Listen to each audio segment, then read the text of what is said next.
Erev Tov à tout le monde. D'abord, on aimerait dédier ce cours Beit Hashem pour la Neshama de Zahara Bat Yamna, la grand-maman de Yaakov Hazan, que ce soir c'est sa Nachala. On aimerait aussi dédier ce shiur à un ami très aimé de toute la Keïla, que Behemet il a fait beaucoup, Yosef Ben Simcha, où il allait à Kadosh Baruch Hu lui donner un haine, un grâce dans ses yeux, dans son visage, qui était aimé par tout le monde. Le cher mari de Madame Yael, la louse, qu'Akadosh Baruch Hu il fasse que ces deux personnes, elles prient pour nous et qu'elles nous amènent enfin, ma chère Tzidkenu Bimera Biamenu, avec la Refoua Shelema. On va commencer le cours avant de passer au Zera Shimshon. On va prendre juste quelques minutes pour pouvoir parler du jeûne de Asara Betevet. Pour la simple et unique raison qu'il y a beaucoup de personnes qui appellent et qui ont beaucoup de questions sur ce jeûne de Asara Betevet qui tombe Shabbat. C'est pas assez souvent. La dernière fois que le jeûne de 10 Tevet, il est tombé vendredi, c'était il y a 10 ans. Donc on attend d'oublier. C'est déjà la Gemara a dit en 12 mois, on oublie. À plus forte raison, en 10 ans, il y a beaucoup de choses qui ont été oubliées. D'abord, 3 halachot. Le Shulchan Aruch, il ramène et il dit qu'il est de coutume de jeûner le 8, le 9 et le 10 de Tevet. C'est vrai qu'aujourd'hui, les gens ils font pas ça. Minhadin, d'après la halacha, on jeûne seulement le 10 Tevet. Mais le Shulchan Aruch, il ramène, c'est la Gemara qui ramène Behemet, qu'on avait l'habitude de jeûner le 8 Tevet, le 9 Tevet et le 10 de Tevet. Quelle est la raison pourquoi on jeûnait le 10, 8, 9 et le 10 de Tevet? Alors, Chachamim nous disent que le 8 de Tevet, Talmai HaMelech, Ptolémée, le roi grec, il avait demandé de traduire la Torah en grec. Et ce jour-là qu'on a traduit la Torah en grec, la Gemara a dit que l'Empire Rome a été créé à cause que malheureusement on a dû commencer à changer la Torah. Pour plusieurs raisons. Une des raisons qu'on a traduit la Torah, par exemple, Bereshit bara Elokim, on traduit littéralement, au commencement créa Dieu. Alors, si on traduit littéralement, au commencement créa Dieu, alors on pourra penser, Hasve Shalom, que le commencement il a créé Dieu. Quand véritablement, Akadosh Baruch Hu, il a créé. Pourquoi Akadosh Baruch Hu, il n'a pas écrit Bara, Elohim, Bereshit, Bara? Regardez Rashi. Rashi dit là-bas que Akadosh Baruch Hu, il a donné une place aux personnes qui veulent se tromper. Donc c'est pour ça qu'on a écrit Bereshit, Bara, Elohim. Mais pour le roi Ptolémée, Chachamim, ils ont dû changer. Entre autres, le roi Ptolémée, il avait une femme qui s'appelait Arnevet. Alors ils ont changé la mot de la Torah. Arnevet veut dire un lapin, un lièvre. Et pour ne pas faire Chazve Shalom, que la femme du roi, elle apparaisse dans la Torah et que ça crée des problèmes, on a changé. Donc ce jour-là, on a fixé de jeûne, le 8 de Tevet. Le 9 de Tevet, comme ce soir, c'est marqué dans la Gemara qu'on ne sait pas pourquoi on jeûne. Tosfot, il ramène et il dit, pourquoi on jeûne le 10 de Tevet? La réponse, dit Tosfot, c'est simple. Qu'est-ce qui s'est passé comme aujourd'hui, ce soir à minuit, le 24 de décembre, il est né, il marche Shemo, Jude Chaussette. Tout le monde connaît Yeshu. Yeshu, ce sont les initiales de Yemar, Shemo, Vezichro. Il est né exactement comme le 9 de Tevet. Et Tosfot, il dit, du fait qu'il est né le 9 de Tevet, et qu'à cause de lui, il va créer cette religion, que dans cette religion, il va y avoir des centaines de millions de juifs qui vont être tués, morts, décapités, crucifiés. Alors on jeûne le 9 de Tevet. Eux, ils font la joie, le 9 de Tevet, les goïms, mais nous, on pleure, parce que ça a apporté du mal au peuple juif. Le 10 de Tevet, qu'est-ce qui s'est passé? Le 10 de Tevet, il s'est passé que Nebuchadnezzar, qui sait c'était qui Nebuchadnezzar? Pas beaucoup de monde le sache, mais Rashi, dans Melachim, chapitre 10, verset 13. Là-bas, Rashi dit, qui était Nebuchadnezzar. Il dit, Rashi, écoutez bien, qu'il y avait un roi que tout le monde connaît, qui s'appelait Shlomo HaMelech.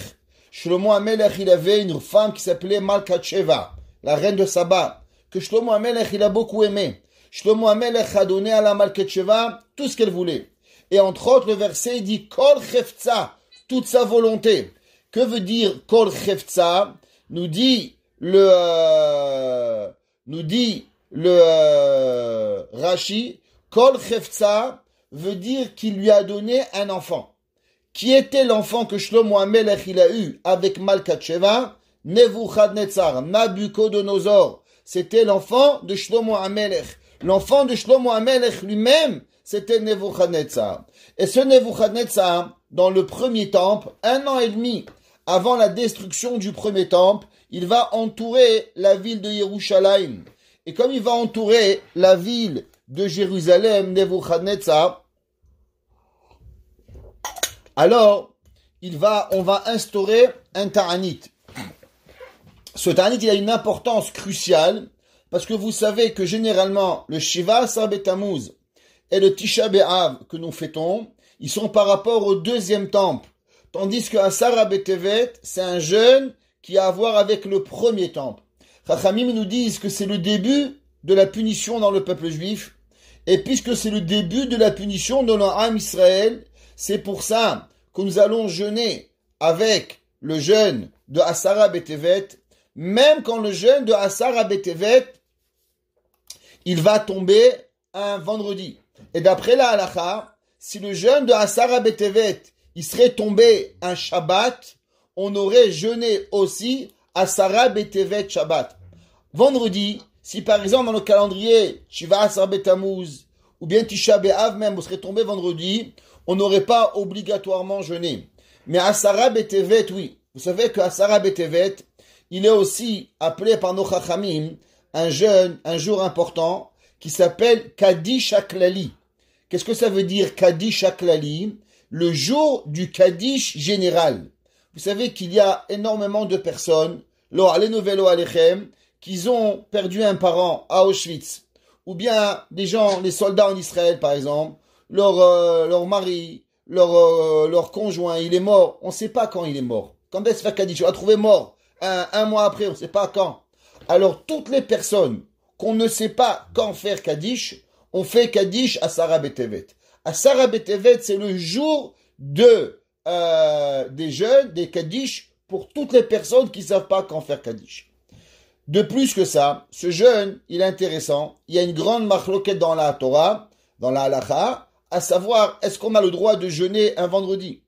Et quand on a le droit de jeûner un vendredi, quand est-ce que le ta'anit doit finir? À cause que il y a eu une personne, 2 personnes, 3 personnes, l'une après l'autre, ce soir qui m'ont appelé, qui ont entendu des emails qui ont circulé.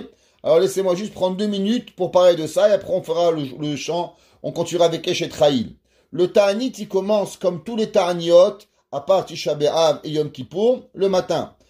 Le matin, au lever du jour. 72 minutes avant le lever du soleil. Ça, c'est le jour de Asara B'Tevet, que le ta'anit, il va commencer. Si quelqu'un, il veut manger avant le lever du jour, ok? Si quelqu'un, il veut manger, par exemple, le lever du soleil, le lever du jour, il est à 6h21.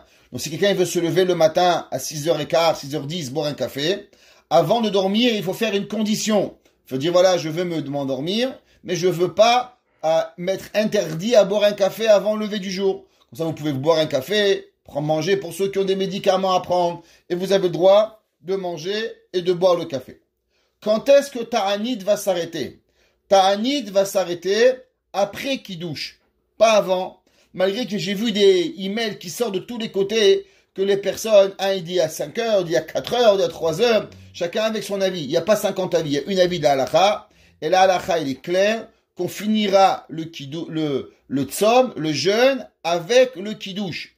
Vu qu'on sera un peu fatigué, il est de coutume si on peut, on n'arrive pas, on chante ni Shalom Aleichem, ni Bar Yochai, ni Eshet Raïl. On rentre à la maison tout de suite, on fait kiddush. On fait kiddush et on fait motzi.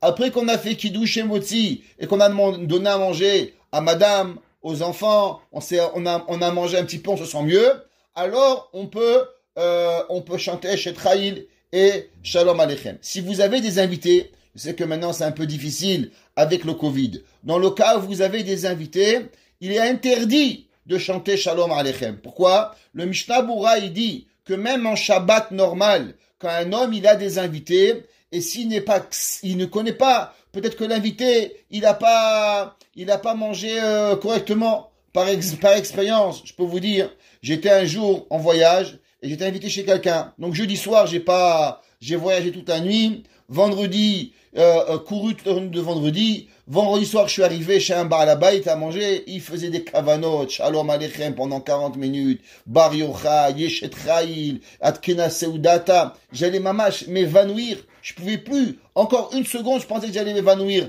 Allez-nous de faim et de fatigue et d'épuisement. Mishnah Bura, il dit que même en Shabbat normal, si on a des gens qu'on sait qui sont fatigués, on fait pas le Shalom Aleichem et le Eshet Chayil tout de suite. On les fera après le repas. À plus forte raison, quand il y a un ta'anit, alors on s'assure d'abord de donner à manger aux enfants, donner à manger à madame qui a travaillé toute la journée, qui a cuisiné dans le jeûne, qui est fatiguée, et après, on peut attendre. Le Mishnah Bura, il dit, les anges peuvent attendre, mais les humains peuvent pas attendre. Il dit, Mishnah Bura, c'est un issour de faire attendre quelqu'un qui a faim. Donc c'est pour ça qu'on fera excessivement attention.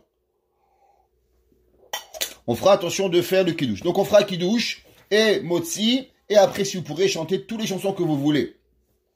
Par rapport à Mincha, à savoir est-ce que dans le Mincha, nous allons sortir le Sefer Torah. Il est préférable de faire Mincha plus tôt, de faire Mincha, ce qu'on appelle Mincha Gedola, et comme ça on fera le Sefer Torah, Vayachel Moshe. Dans le cas où on n'aura pas pu faire Mincha plus tôt, on va travailler déjà, vendredi c'est une journée courte, on fera Mincha plus tard et on fera quand même Vayachel Moshe, pas comme certains qui ont dit que le minhag il est de pas faire. Il y a ramène une seule DA dans 50 déot. Et même cette DA-là, elle a été repoussée dans la halakha. Maran Abed Yosef, il a rejeté le kolbo, l'opinion du kolbo, et il dit que Béhémet, on fait la Vayachel Moshe, même quand c'est proche à Shabbat, on le fait. Il y a qui ramènent qu'au Maroc, ils avaient une coutume différente, mais aujourd'hui, même les rabbinim du Maroc, en Israël, dans les Sfarim, Nahagouam, et ainsi de suite, ils ont dit que tout le monde est d'accord qu'aujourd'hui, vu qu'on cuisine à l'avance, on a des fours, on est plus pressé comme avant, on fera quand même Vayachel Moshe, on fera les 3 montées au Sefer Torah, et on fera tout de suite après Arvit. Donc on fera Mincha un peu plus tôt, vers 3h30, Arvit, on demandera au Chazan de pas s'éterniser avec les grandes chansons de les Chadodi et ainsi de suite, parce que lui sûrement il a bien mangé. Alors lui, on s'assurera au Chazan de lui dire de raccourcir un petit peu, au Hashem, on a des bons Chazanim, que Shabbat matin ils feront des belles chansons, mais vendredi soir, d'arriver à la maison exactement à l'heure pour pouvoir arriver à manger et ne pas être mitztaher, de ne pas jeûner et faire de la peine à toutes les personnes qui ont jeûné durant Asara Betevet. On reprend notre shiur qui a à voir avec Eshet Chayil. La semaine dernière, on avait donné 2 explications à propos de ce que nous avions commencé. C'est marqué dans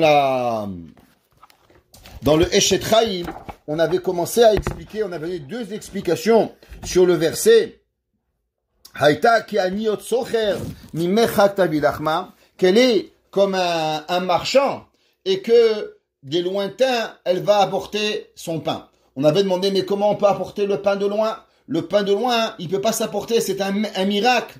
Et on avait dit 2 explications. La première explication, que la femme, que elle est certaine, à cause qu'elle est chez Chayil, alors automatiquement, elle a le droit d'amener de loin, et de plus, elle apporté de Olam Haba. La femme est chez Chayil, elle a cette bracha particulière, que elle va pas chercher à manger. Son pain, il n'est pas un vrai pain. Son pain, il est véritablement un pain de Nes, comme Issachar et Zevulun, ou avec quoi on avait fini qu'elle avait rapporté que Zevulun, malgré qu'il travaillait sur les mers, et que Zevulun, normalement, le travail en bateau est dangereux, Mismach Zevulun Betzetecha, Zevulun avait la certitude de réussir, vu qu'il était baqué, il supportait la Torah. Pareil, la Eshet Chayil, elle avait la même force. Dans la suite, le Zera Shimshon, il demande une question. C'est marqué que Aïta Kaniot Socher, elle a été comme un marchand, ok? Mimechak, des lointains, Tavi Lachma. Que veut dire le mot Lachma? Vous le voyez ici. Ici, Lachma. Lachma veut dire son pain. Normalement, pour qui elle travaille, cette femme? Elle n'est pas une femme égoïste. C'est pas qu'elle la mange pour elle-même. On aurait dû dire que Mimechak, Tavi Lechem, des lointains, elle va apporter du pain pour elle, pour son mari, pour ses enfants. Pourquoi Shlomo HaMelech, il a dit Mimechak, Tavi Lachma, qu'elle va apporter son pain. Il dit le Zera Shimshon, Kede Tzorka Bilvad. Parce que, comme cette femme Eshet Chayil, cette femme vertueuse, elle a un mérite extraordinaire. C'est quoi son mérite? Que son pain qui lui vient, il a un pain qui lui vient pratiquement miraculeux. Il a un pain qui lui arrive à travers, comme on avait rapporté, Hadudaim Nat Nureach, qui vient du Gan Eden. Et puisque ce pain, il est miraculeux, alors est-ce qu'avec le pain, qu'est-ce qu'elle va faire? On avait appris, si vous vous rappelez, de l'histoire avec Yehuda Ishbartout. C'était quoi l'histoire de Yehuda Ishbartout? La Gemara nous avait raconté qu'il avait vu, il avait apporté, il avait donné tout l'argent aux pauvres, et quand il avait donné tout l'argent aux pauvres, il lui était resté seulement une pièce. Avec cette pièce, qu'est-ce qu'il a fait? Il a acheté un peu de blé. Et le blé, il s'est multiplié à un niveau que la maison, elle a explosé de blé. Sa fille lui a dit, papa, regarde à combien Kadosh Baruch Hu t'aime. Et il lui a dit, ma fille, tu ne prendras seulement ce que tu as besoin. Ça veut dire que même la bracha, on n'utilise pas la bracha comme ça et on jette. La bracha, on l'utilise avec garde, avec restriction. La bracha, c'est pas quelque chose. De plus, on fera une différence avec les deux histoires de la Gemara. La Gemara, elle a rapporté deux histoires qui nous interdisent d'utiliser quelque chose de miracle. La première histoire, on avait vu qu'il y avait eu la famine, et on avait vu les anges qui transformaient le sable en farine, et que la Gemara, elle avait dit qu'on n'avait pas le droit de les utiliser. Pourquoi? Parce que ça provient du miracle. La deuxième, on voit que Yehuda Ishbartout, qu'est-ce que lui, il avait fait? Il avait permis d'utiliser un petit peu. Quelle est la différence entre les deux miracles? La différence dans les deux miracles, elle est comme ça.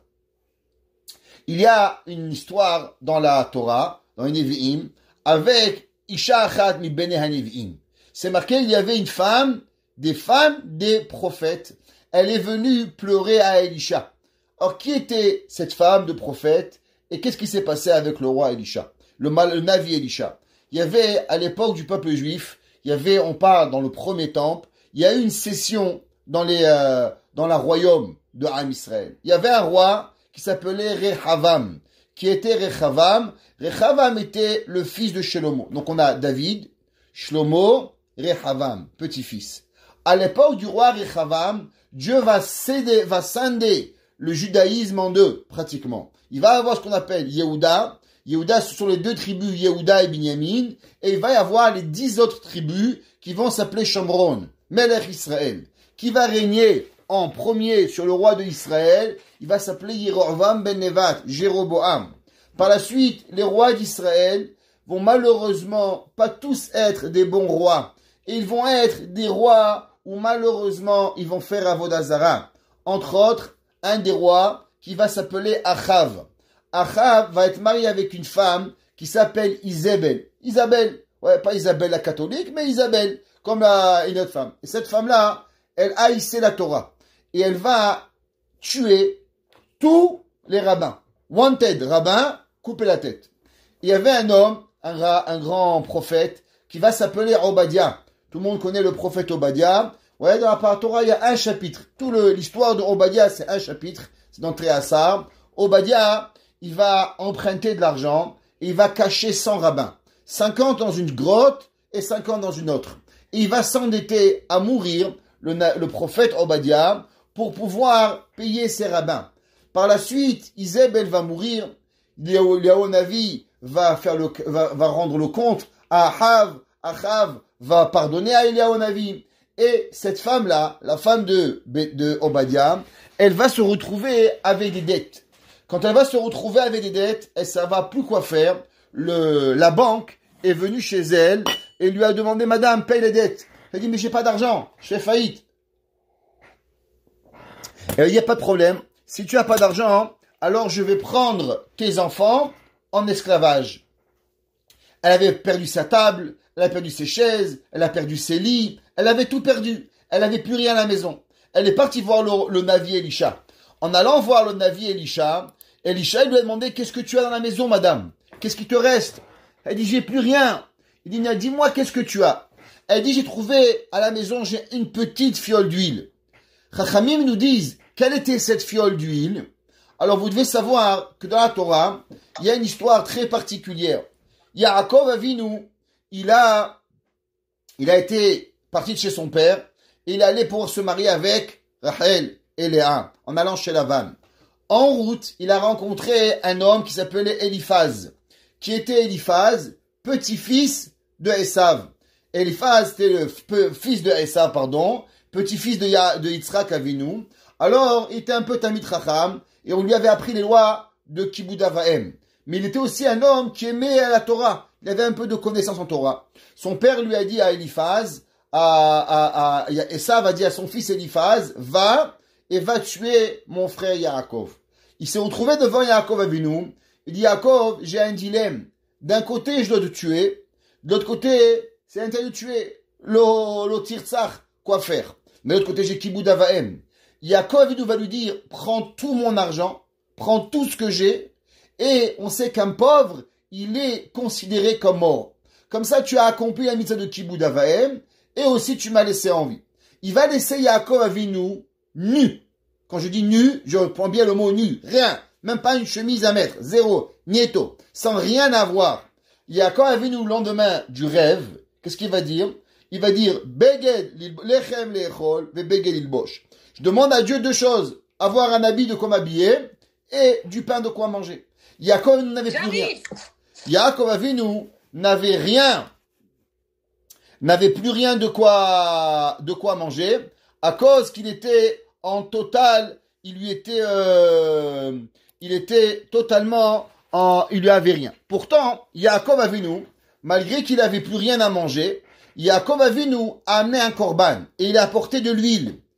Chachamim nous disent, mais d'où il a eu l'huile, Yaakov Avinu, pour pouvoir apporter ce korban? Il a au moins la pierre, Vaikar et Even, Vaisei, Shemen al Rocha.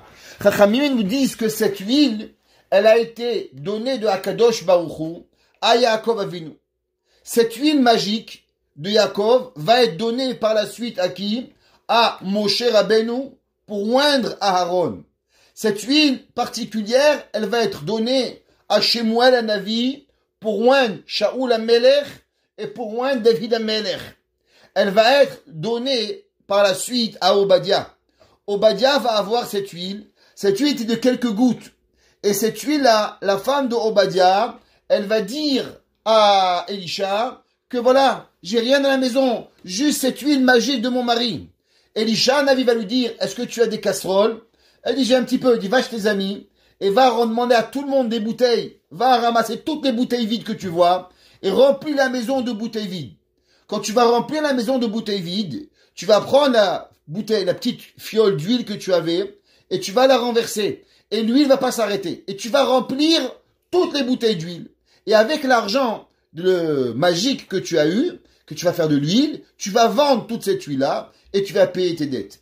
Et la femme de Obadiah va faire ça et elle va remplir toutes les bouteilles et elle va gagner de l'argent de quoi rembourser les dettes qu'elle avait. Et avec les dettes qu'elle avait, ses enfants vont pas aller à l'esclavage, ils vont pas être vendus. Cette huile-là va être gardée et c'est cette huile qui va faire le miracle de Hanouka. Qu'est-ce qu'on voit de cette histoire? On voit d'abord qu'un miracle, il doit exister de quelque chose d'existant. On ne peut pas faire un miracle. On voit dans la Gemara deux histoires. La première histoire, que quand on a un miracle du sable qui devient la terre, on n'a rien le droit de prendre. Pourquoi? À cause que c'est trop magique. La magie, on ne peut pas avancer. L'autre côté, avec la deuxième histoire, on a vu qu'il avait un peu de blé, que le peu de blé, il a explosé, il est devenu des milliers de kilos de blé. Dans ce cas-là, on a le droit d'utiliser. Mais combien on a le droit d'utiliser? On a le droit d'utiliser seulement pour ce qu'on avait besoin. C'est pour ça qu'il lui a dit, Yehuda Ishbartout, attention, tu sais combien tu peux utiliser? Seulement ce que tu as besoin. Cette femme est chez Traïl. C'est quoi une chez Traïl? Depuis le début, de quoi on parle? C'est quoi la femme vertueuse? C'est la femme qui fait les choses avec Mida. Vous savez, on a déjà rapporté souvent, ce qu'on a appris avec nous dans le Messilat Yesharim. Le Messilat Yesharim nous dit, quelle est la chose la plus difficile à contrôler? La chose la plus difficile à contrôler, ce sont les émotions. Les émotions, généralement, quand un homme il est émotionnel, il fait beaucoup de choses, mais il réfléchit pas. Yaakov Avinu, il avait un fils, Réhouven. Qu'est-ce qu'il lui a dit? Il lui a dit, toi, Réhouven, tu as agi sous émotion. Tu as vu ta mère, tu as mélangé des lits, tu as fait beaucoup de choses. Et quand on fait des choses sous émotion, alors on perd le contrôle. Une femme posée, un homme posé, il réfléchit toujours quoi faire. Et la façon de réagir, la meilleure, et la façon par excellence, c'est de ne jamais perdre le contrôle. Et chez Traïl, comme on a vu, Dar Shatzem Erufishtim, elle va faire le lin et la laine, même si elle n'est pas obligée, par rapport à son mari, par rapport à ses enfants. Akadosh Baruch Hu, il donne une bracha. Est-ce qu'avec la bracha, on se permet de s'éclater, ou on garde le contrôle? Il dit Shlomo HaMelech, qu'est-ce qu'elle va faire, cette femme-là? Que malgré que Akadosh Baruch Hu, il donne une bracha, haïta ki aniot socher, mimerchak, même qu'elle va avoir une bracha, qu'elle peut aller chercher des lointains de Gan Eden, tavi lachma, elle va comprendre que la bracha, on gaspille pas la bracha. Upshita, shemutere leno mimenu, comme on a vu, qu'on a le droit de manger un petit peu. Ve'en lach ba'en ela kechad mian Yisrael. Lishmamina, dekedet sorka mutar lehanot. C'est pour ça que, parce que c'est pas parce qu'elle a reçu une bracha, que maintenant, elle va gaspiller la bracha. C'est pour ça que Shlomo HaMelech, il a pas dit tavi lechem, parce que c'est vrai qu'elle a du pain, et elle peut avec cette bracha inonder le monde. Mais est-ce qu'il est permis d'utiliser un cadeau de Akadosh Baruch Hu et de le gaspiller? Non, il est interdit. Tavi lachma, c'est seulement pour elle et ses besoins qu'elle a besoin. Comme c'est marqué dans le verset, Noten lechem lechol basar, que Akadosh Baruch Hu, il donne à manger à tout le monde. Qu'est-ce que ça veut dire, ce verset? Noten lechem lechol basar. Qu'est-ce que le Zera Shimshon, il veut nous dire quand il nous dit ici, Noten lechem lechol basar? Alors, si vous voulez bien, on va lire ici un commentaire pour comprendre qu'est-ce que ça veut dire. Pourquoi il finit avec ce verset, Noten lechem lechol basar? Il y a une question qui rapporte dans le Rabbeinu Bechaye. Qui est Rabbeinu Bechaye?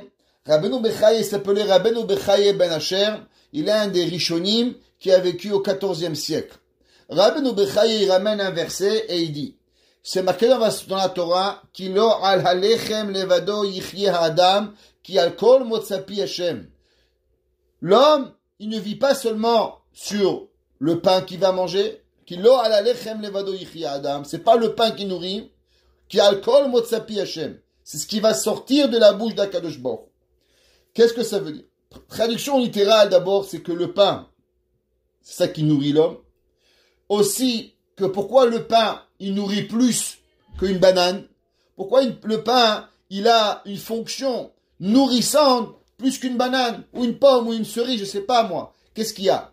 Dit le Harizal, parce que la Torah, Akadosh Baruch Hu, a décidé que le pain, il va nourrir. Ça veut dire que si on analyserait l'ADN du pain, c'est pas sûr qu'on trouverait un composante particulière dans le pain qui fait que le pain, il est plus nourrissant que la banane. Peut-être que la banane, elle est plus nourrissante dans l'ADN, ou je sais pas moi, que le blé. Mais quelle est la raison pourquoi quand tu manges du pain, tu es rassasié, et quand tu manges une banane, ça te cale 2 minutes, après t'as encore faim. Dit le Harizal, Alkol Motzapi Hashem. C'est Hakadosh Baruch Hu qui a décidé. Par exemple, pareil, la Gemara a dit que Rabbi Chaina ben Dossam, Un jour, Erev Shabbat, il n'avait pas de quoi allumer les bougies de Shabbat. Qu'est-ce qu'il lui a dit? Sa fille, il a dit à sa fille, c'est pas grave, allume avec du vinaigre. Pourquoi? Parce que de la même façon, celui qui a dit à l'huile de brûler, alors il va dire au vinaigre de brûler. Pourquoi? Parce que qu'est-ce qu'il y a de particulier dans l'huile? Que l'huile, elle est un combustible plus que le vinaigre. Il a dit, Rabbi Chaim ben de ça, je sais pas. La seule chose qu'il y a, c'est la volonté de Akadosh Baruch Hu qui a dit à l'huile de brûler. Donc, vu qu'il a dit à l'huile de brûler, alors maintenant, Akadosh Baruch Hu, il va dire au vinaigre de brûler. Parce que dans le combustible, il n'y a rien de différent entre le vinaigre ou entre l'huile. Mais il y a encore une autre explication de ce qui veut dire que Kilo ala lechem levado yichya adam. Rabbeinu Bechaye, il dit qu'il faut savoir qu'en vérité, le minimum et le strict minimum d'une personne de quoi vivre, Akadosh Baruch Hu, il a donné à tous les humains. Pourquoi? À cause que dans la terre, on pourrait un peu demander à dire à Dieu, regarde Dieu, de la même façon qu'un homme qui a un enfant, c'est sa responsabilité de nourrir. Toi, tu fais descendre des humains sur terre. Il y avait 1 milliard, 2 milliards, 3 milliards. Qui c'est qui contrôle les naissances dans le monde? Boré Olam. Akadosh Baruch Hu, il contrôle. Puisque Akadosh Baruch Hu, il contrôle les naissances, donc ça veut dire que chaque personne qui vient sur terre, il vient avec sa bracha. Exemple, qui c'est qui se rappelle pas? On avait un enfant, on n'avait pas d'enfant. Moi, j'avais pas d'enfant. Je vivais dans une tombe, dans un basement. Même pas, c'était une maison. Ça s'appelle même pas une maison, ça s'appelait une tombe. Après, on a eu un enfant. On a eu une plus grande maison. Après, on a eu un deuxième enfant. Après, on a eu un troisième enfant. On a eu une voiture. Et doucement, doucement, Akadosh Baruch Hu, il nous a donné à chaque enfant un cadeau qui arrive. Une parnassa plus grande, de l'argent qui venait pour pouvoir manger. Mais quand on avait un enfant, on n'a rien pensé, on ne pouvait pas penser à réfléchir. Chaque enfant qui vient, Akadosh Baruch Hu, il donne. Il dit Rabbeinu Bechaye, Akadosh Baruch Hu, chaque homme qui vient sur terre, il lui donne sa bracha avec lui. Et il dit, c'est pour ça qu'il aura ala lechem levado yichya adam. Si tu as peur de quoi manger, t'inquiète pas. Du pain, il y aura assez de pain sur terre pour tous les humains.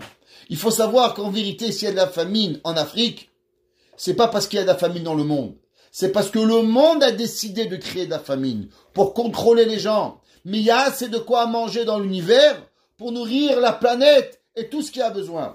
Et il dit, le Zera Shimshon, Lechaora kavanato, Sheyot natan lechem lechol basar, en alze kitrug lekol echad, magia lechol, velachen mutar enot velechol lechem, av maasenisim, ou l'ashlamat anin navi kama mekoro b'divri Rabbeinu. On voit que plusieurs exemples qui vont nous être donnés, que Akadosh Baruch Hu be'emet, c'est lui qui doit nourrir à tout le monde. Dans la paracha de Lech Lecha, c'est marqué Baruch Avraham le'el Elyon. Et là-bas, c'est marqué chez les Kule Alma O'il ve'Adam Chai al Kocho. Puisque l'homme,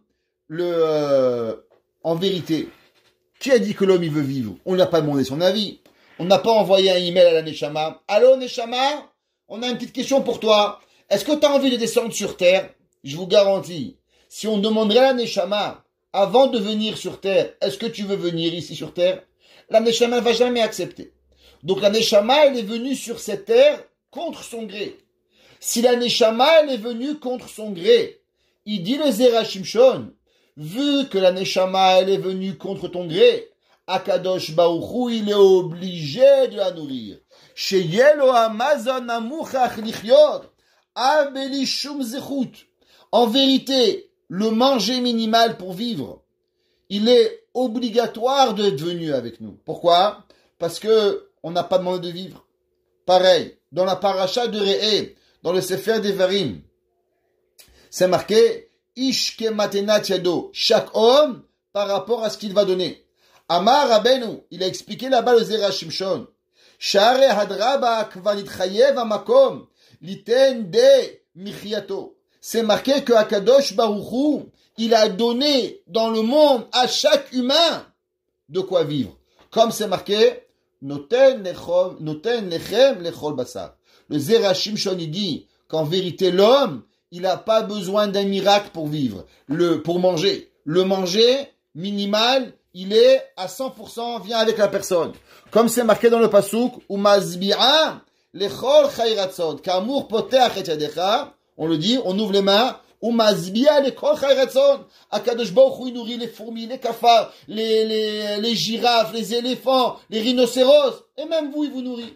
C'est moins difficile de vous nourrir à vous que de nourrir un éléphant en Afrique ou un hippopotame en Afrique. Et pourtant, Akadosh Baruch Hu, il va le faire.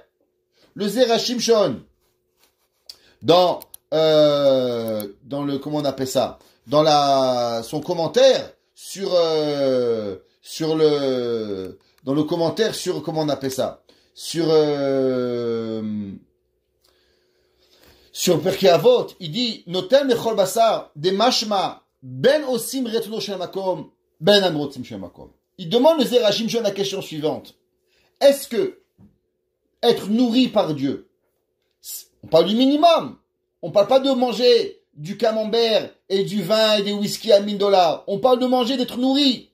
Est-ce que ça dépend de notre façon de vivre avec Kadosh Baruch Hu, si on est des bonnes personnes, si on est tzaddik ou on n'est pas tzaddik, ou bien, indépendamment de notre conduite envers Dieu, Akadosh Baruch Hu, il va nous nourrir. Le Zera Shimshon dit, pourquoi c'est marqué Noten lechem lechol basar? Je vous pose une question. Quand vous voyez votre voisin, vous vous dites, oh, elle est belle cette viande? Ou vient vous demander qu'il est beau mon ami? Un homme, c'est pas un bout de viande. Un homme, c'est un être humain. On aurait dû dire, Noten lechem lechol ish, à chaque homme, ou lechol adam. Que veut dire lechol basar? Pourquoi Kadosh Baruch Hu, pourquoi Shlomo HaMelech, il nous a appelé la chair? Vous n'êtes pas un steak, non? Quand je vous vois, je dis pas, oh, combien de steaks je peux manger? Je suis pas un cannibale.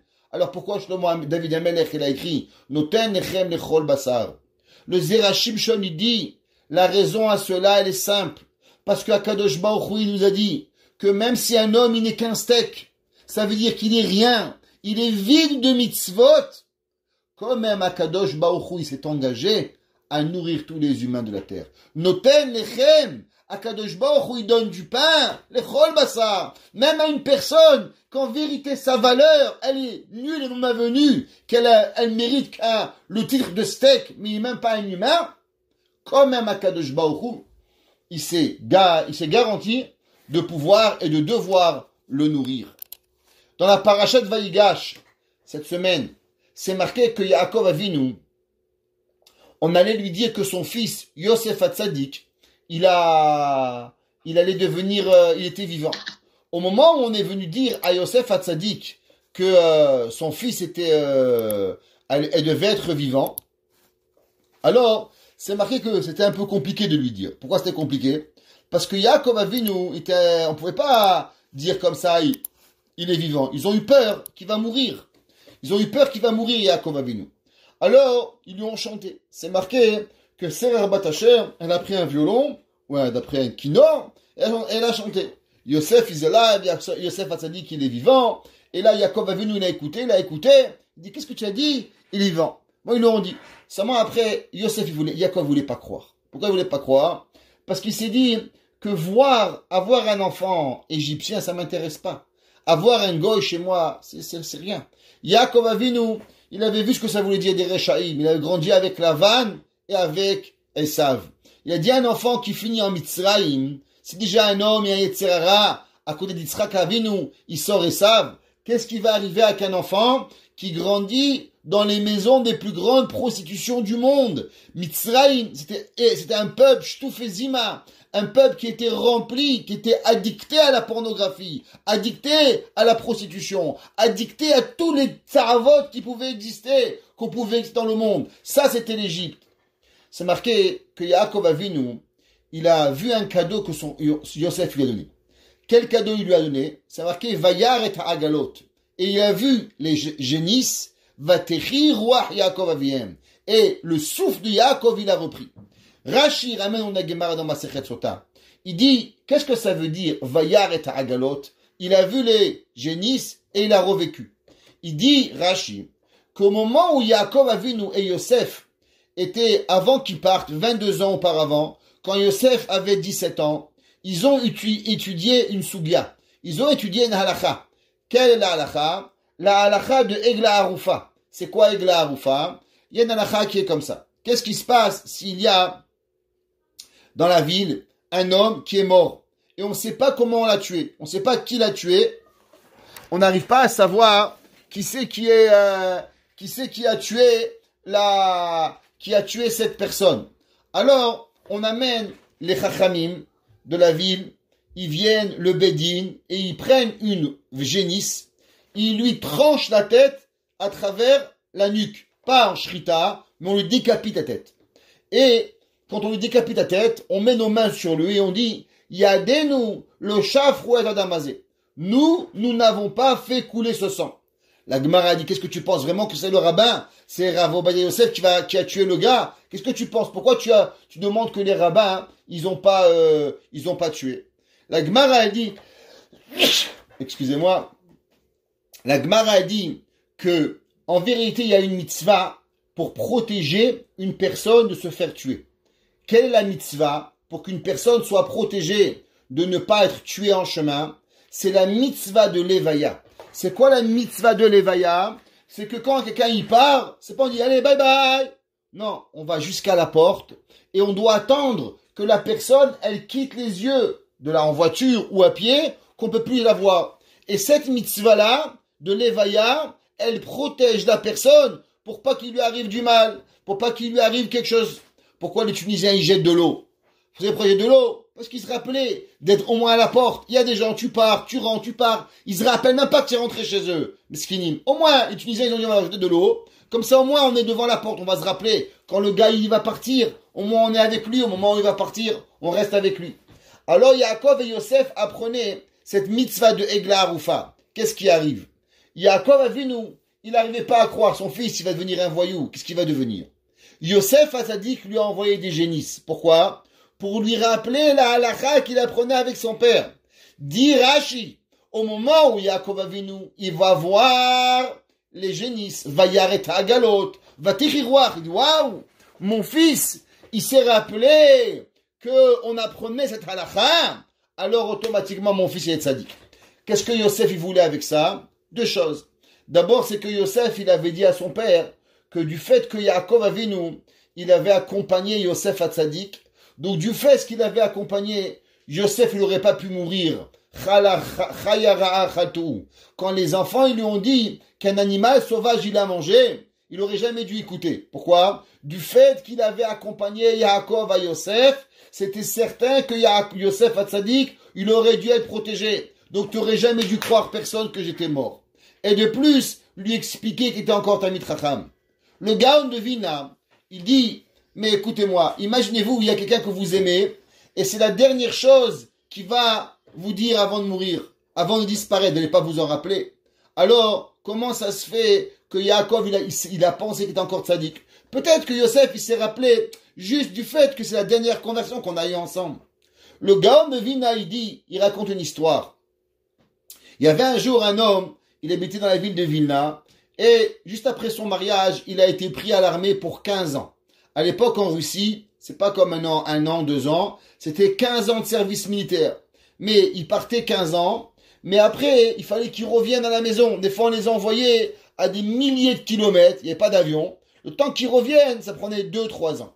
Ce monsieur-là, il a été envoyé à la guerre, et quand il est revenu, ça faisait 20 ans qu'il avait quitté la maison. En arrivant à la maison, il toque à la maison, il dit bonjour chérie. Imaginez-vous, un homme, il est parti, il avait 22 ans. Il revient à la maison, il a 42 ans, 20 ans plus tard. La femme, elle dit, c'est pas mon mari. Dis quoi, je suis ton mari, je suis David, ton mari, tu te rappelles pas, on s'est marié à Orahaim, et tu te rappelles pas, on avait ami madame Entel et monsieur Entel et patati et patata. Rien. C'est pas son mari. Elle dit, tu rentres pas chez moi, tu es pas mon mari. Tu es pas mon mari. Ils sont partis voir le Gaon. Le Gaon, il a dit, amenez-le au Bedin. Ils lui ont demandé des questions. Toutes les questions, il savait. Tout, il a tout répondu. La femme, elle a dit, c'est pas mon mari. Le Gaon, il lui a dit, amenez-le Shabbat à la synagogue et regardez s'il sait où s'asseoir, où était sa place à la synagogue. Il est arrivé, il savait pas. Et il a avoué qu'en vérité, il n'était pas son mari. Il était le meilleur copain de son mari à la guerre. Et que son mari, mon ami, il a disparu. Il attendait sa chance de lui piquer sa femme. Alors, il demandait au Gaon, comment tu savais que à la synagogue, il allait se planter. Il s'est rappelé les amis, il s'est rappelé tout. Mais comment tu savais qu'à la bête à Knesset, il allait se tromper? Il a dit le gras, à cause qu'un homme, il peut tout penser. Seulement, quand il veut être tordu, il pense pas à la Torah. Du fait que Yosef, il s'est rappelé. Au moment où Yaakov Avinu, il est parti, l'on allait chercher son père, de lui envoyer des génisses pour lui rappeler la Torah. C'est vrai que si on te demande, c'est quoi la dernière conversation, tu vas te rappeler. Mais que de toi-même, tu te rappelles à m'envoyer un Dvar Torah. C'est seulement si tu es dans la Torah que tu te rappelles. Mais quand la tête, elle n'est pas dans la Torah, tu vas pas te rappeler que la Torah, elle est là, et tu vas pas y arriver. Rashi, il dit, pourquoi Yaakov Avinu, il a envoyé Yosef Hatzadik des génisses avec du manger. Qu'est-ce qu'il a envoyé? Il dit Rashi, ou basé, il dit Yishmeru atzmam Israël, shelo leenod milechem ha-mitzrayim, shiu ra'ayin. Rashi dit, qu'est-ce qu'il y avait sur ces génisses? Il y avait des charrettes. Dans ces charrettes, qu'est-ce qu'il y avait? Il y avait du manger. Et il dit Rashi, pourquoi Yaakov Avinu, pourquoi Yosef Hatzadik, il a envoyé, il a donné à manger?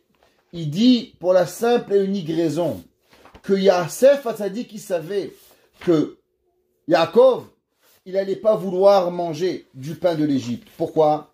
Parce que les Égyptiens, généralement, les goïms, ils sont ra'aïn, ils n'ont pas un bon œil. Ils ne sont pas des personnes qui ont comment on appelle ça? Qui ont un œil généreux. Et du fait qu'ils n'ont pas un œil généreux, alors Yaakov, il se serait abstenu de manger. C'est pour ça que Yosef Hatzadik, il lui a donné à manger. Il lui a donné du pain de façon pour pouvoir lui garantir garantir qu'il va pas manger et avoir besoin du pain de l'Égypte. Comme ça que Rashi il ramène. Et c'est marqué Venatani lechem lechol. Que quoi? On voit que Yaakov Avinu, il avait demandé une bracha particulière à Kadosh Baruch Hu. Quelle bracha au moment où il s'est sauvé de Esav? De me donner à manger. Shamevakesh lechem karuine Esav.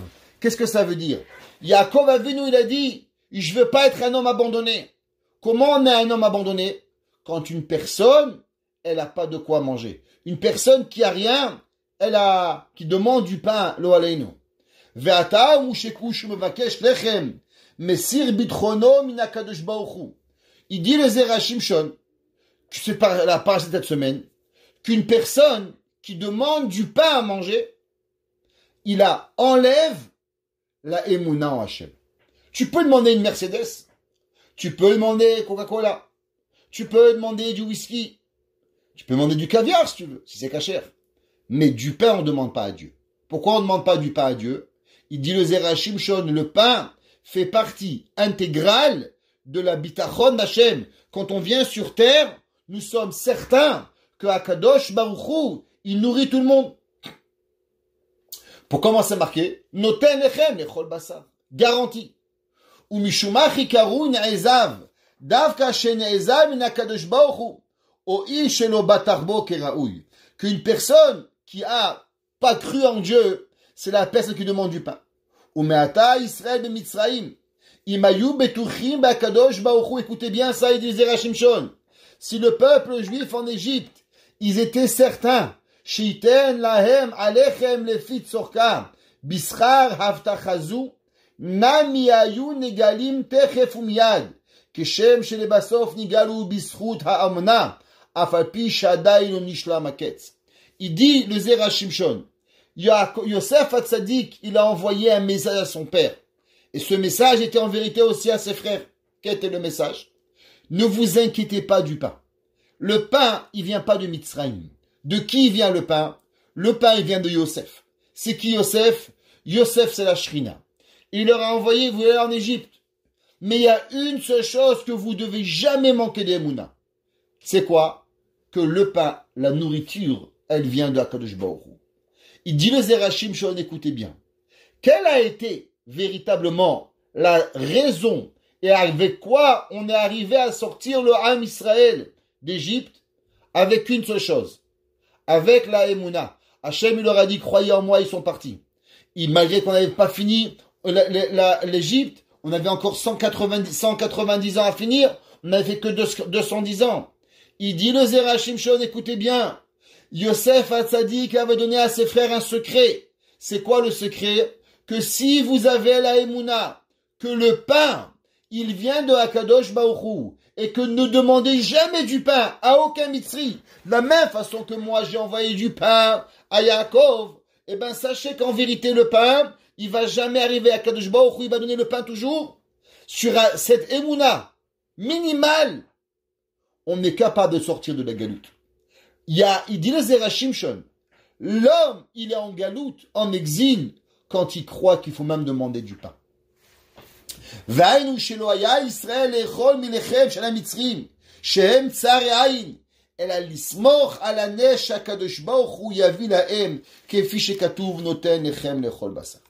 Il dit le Zera Shimshon que les béné Israël ils ont fait quelque part une certaine erreur, que l'erreur elle était qu'ils auraient jamais dû demander et dépendre de Mitzrayim sur le pain.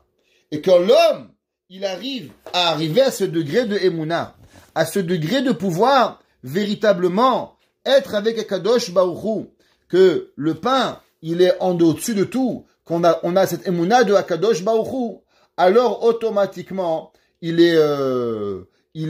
serait sorti de Mitzrayim. Et le Zera Shimshon, il continue et il dit que d'ici on apprend que prendre du miracle, vivre avec le miracle, dans le minimum que nous avons besoin, cela on apprend qu'on a le droit. Vatakom be'od laila. Le verset il continue et il dit, une des traits de caractère de Madame Sarah Imenu, qui représente la femme par initiale, la femme vertueuse, Vatakom be'od laila. Elle s'est levée au milieu de la nuit. Et Vatiten teref le beta, elle en a mangé à sa maison, Vechok le naarotea. Et on va traduire ce verset. D'abord, quand est-ce que Sarah Imenu, elle s'est réveillée la nuit? Première pshat, c'est marqué dans la Torah que Yaakov Avinu, il s'est levé tôt le matin, Vayashkem Avraham Baboker, Vayachav Oshet Chamoro. Au moment où Avraham, il est parti faire la Akedat Yitzhak, alors Avraham Avinu, il s'est levé tôt le matin. Si Avraham se lève tôt le matin, dit le Midrash Tanchuma, c'est vadaï et c'est certain que Sarah Imenu se levait avec lui.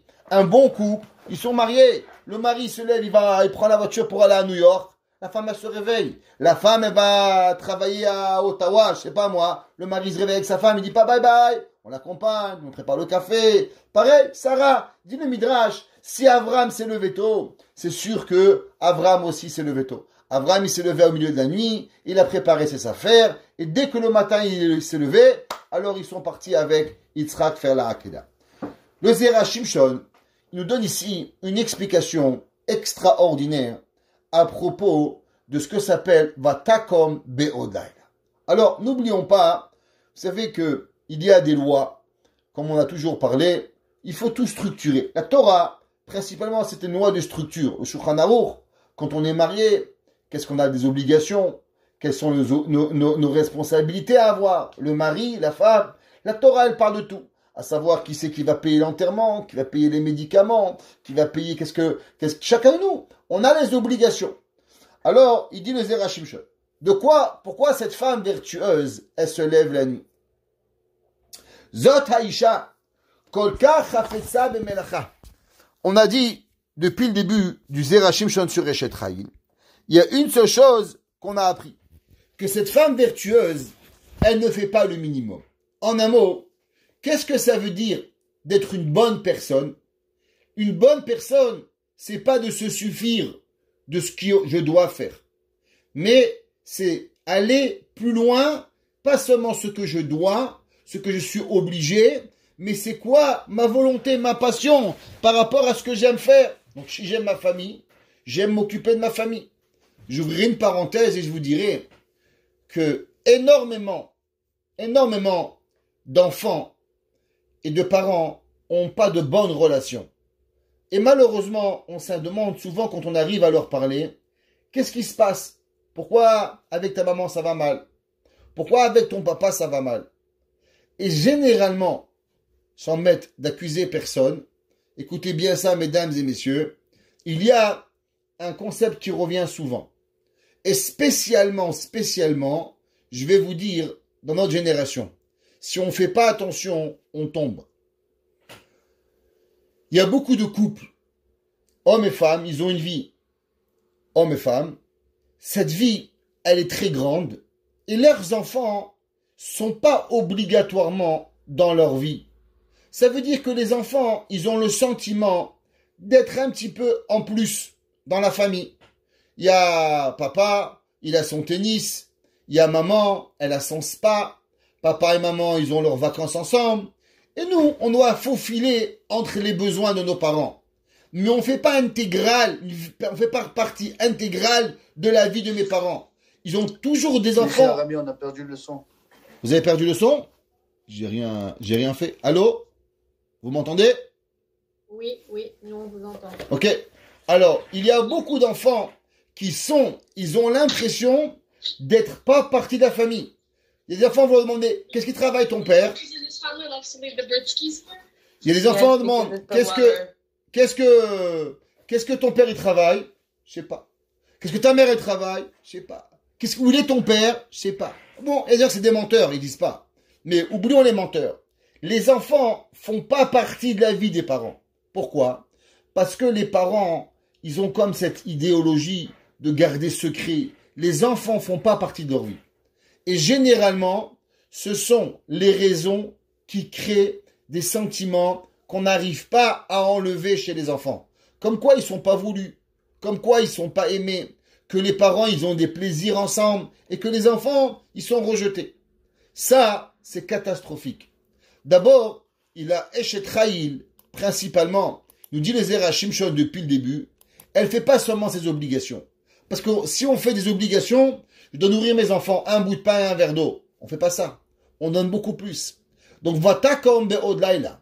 Cette femme vertueuse, qu'est-ce qu'elle a? Kol Kach Chafetza Bimlacha. Elle a envie de son travail. C'est quoi son travail? D'aller travailler. C'est pas son travail. Son travail, on va voir, c'est de rendre sa famille heureuse. Il y a des gens qui doivent réfléchir comment rendre leur famille heureuse. Et il y a des gens que ça devient naturellement. Que leur volonté profonde, c'est de faire tout pour leur famille. C'est quoi la Eshet Chayil, il dit le Zera Shimshon? Kolka chafetza bimlacha. Maintenant, à quel niveau? Il y a des gens, écoutez bien, qu'on dise oui, pas de problème, moi je suis disponible le matin, de 9h du matin à 4h d'après-midi. Après ça, écoute-moi, j'ai mon vernis à ongles, j'ai mon manicure, j'ai mon pédicure, j'ai mon ami, j'ai ma copine, j'ai mon copain, j'ai mon père, j'ai leur vie. Est-ce qu'ils sont prêts à laisser pour leur famille des, comment dirais-je, des plaisirs personnels et diminuer dans leurs besoins pour leur famille? Malheureusement, et je vais vous dire, plus le monde il avance, plus le monde devient égoïste et on n'est même plus capable de donner le minimum à nos enfants. Pourquoi? Parce que nos besoins, ils ont trop grandi. Alors, comme j'ai dit, j'ai le spa, j'ai le coiffeur, manicure, pédicure. Pour les hommes, il y a le tennis, il y a le golf, il y a les copains, il y a ci, il y a là. Et à la fin, bon, je te donne rendez-vous, mon fils, le mardi 32 du mois, entre 25h et 26h. En un mot, ça n'existe pas. Ok? Il a pas de temps pour son enfant. On n'arrive pas à diminuer nos besoins. Je parle même pas du luxe. Est-ce que je suis prêt à donner mon temps? Est-ce que je suis prêt à sortir de ma route pour mes enfants? Le Zera Shimshon, il dit, est-ce que vous savez ce que c'est un bon parent? Un bon parent par excellence, c'est que même le minimum, c'est pas que vous avez arrêté votre tennis, c'est pas que vous avez arrêté votre golf, c'est pas que vous n'êtes pas parti à la manicure ou à la pédicure, mais même le minimum qui est à vous, vous savez le donner avec volonté pour vos enfants. Et il dit, שהאישה כל כך חפצה במלאכה, שדוחקת עצמה. Elle va se forcer, elle va se fatiguer. Et que quoi? ובשעה שבני אדם ישנים, היא מתעוררת לעשות מלאכה. Un jour, il y a quelqu'un qui m'a dit, Rav, vous savez, j'ai envie tellement telle maison, chaque fois que je rentre, dans telle maison c'est comme ci, dans telle maison c'est comme ça. Je lui ai dit, vous savez, en vérité, vous n'avez rien à envier. La seule chose que vous avez besoin de faire, c'est d'arrêter un peu de dormir. Il m'a dit, pourquoi vous me dites ça? Je lui dis, parce que dans cette famille, la maman, je la connais très bien. Tous les matins, elle se réveille à 5h30 du matin. Le petit déjeuner, le souper, il est prêt. Toute la journée, elle est organisée pour que quand les enfants ils se réveillent, il n'y a pas de cri. Le mari se lève tôt, la femme se lève tôt pour s'assurer d'une ambiance à la maison. Ça veut dire que être un parent, c'est quoi être un parent? Il y a des gens qui ont leur vie personnelle, leur vie de mariage et leur plaisir, et après il y a leurs enfants. Le Zera Shimshon, il dit que si on veut que nos enfants ils se lèvent le matin, si on veut que nos enfants ils arrivent dans une maison, qu'il n'y a pas d'angoisse, que les petits déjeuners ils sont prêts, que les lunchs ils sont préparés, la maison elle est rangée, un enfant il arrive à l'école, c'est pas « Frère, viens ici, Samuel, viens !» Dans des hurlements, ça demande quelque chose. Qu'est-ce que ça demande? Ça demande la préparation et enlever de ses plaisirs en tant que père et en tant que mère pour pouvoir donner. Et comment ça se passe ça? Parce que quand les enfants sont réveillés, on n'arrive pas à faire grand-chose.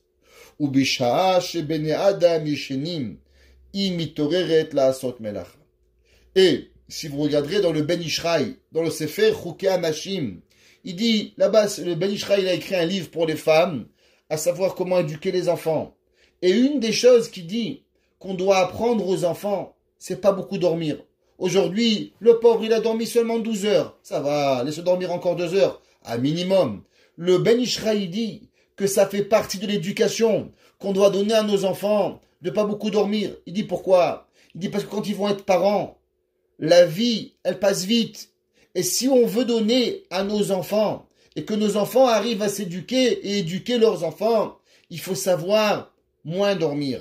Quand on dort 12 heures par jour, alors on peut pas. Quand on fait la sieste Shabbat matin et qu'on envoie les enfants à la synagogue, moi j'arrive pas à comprendre. Excusez-moi, qu'il y a des enfants et des parents, ils arrivent avec des bébés Shabbat matin, mais Ribono Shel Olam. Qu'est-ce qui se passe? C'est un babysitter à la synagogue. La synagogue, c'est un endroit où on prie à Kadosh Baruch Hu. Oui, rabbin, ma femme, elle veut dormir. Qu'est-ce que tu arrives? Ou bien des fois, tu vois le père. Tu dis, où sont tes enfants? Pourquoi tu n'as pas des enfants, toi? T'as un enfant de 14 ans. Où ils sont? Ah, mon fils, il dort. Quoi, il dort, ton fils? Prends-le, va, embrasse-le, réveille-le, donne-le. Il y en a d'autres qui les amènent à 2 ans, et d'autres qui à 14 ans, ils les amènent pas. Pourquoi? Parce que la synagogue est devenue un babysitter, ou malheureusement, là-bas, la synagogue, elle peut devenir un club de café, où les maris ne sont pas intéressés à leurs enfants. Parce qu'on ne veut pas perdre nos plaisirs.